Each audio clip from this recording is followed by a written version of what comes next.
It was not a question of any failure on part of government. Kasi naman tayo, we have adopted a very soft policy towards mga rebels. And this came about because nagdadala sila ng baril. And since we are thinking of getting peace with the MNLF and MI,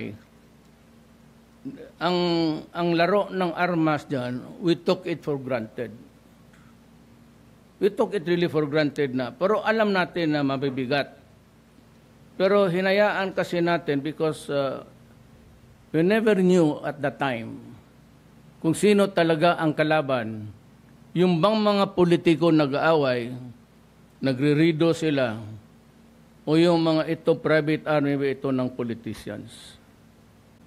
Ngayon, kalabas-labasan, itong Maote were bringing the firearms surreptitiously at hindi natin nakuha na gaano na karami ang amo pati baril sa loob. And besides, it was not a failure of intelligence kasi kung makita ka sila may armas tapos sabihin nila MIMN, ang standing order naman is, ang galawin, baka sakali. Papakiusapan pa natin ang mga kapatid natin. Walang gulo. But all the while, itong Maote, with the connivance of the politicians there, yung mga warlords, were stockpiling. Kaya hindi ba ubos yung M203 na bala? At napakarami. Magputok ang isa ng gobyerno, dadagdagan na ibabalik sa 5. So parang endless supply when Maote rose to fight against government. Naghintay lang sila noon ng bikil, tawag nila yung rason,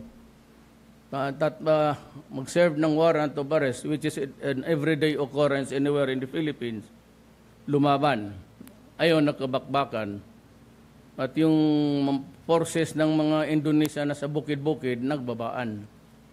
So you have a conglomeration there of ISIS fighters from Syria, Indonesia, Malaysia, Sri Lankan, at yung mga Arabo na, yung maputi yung Arabo na Kuwait.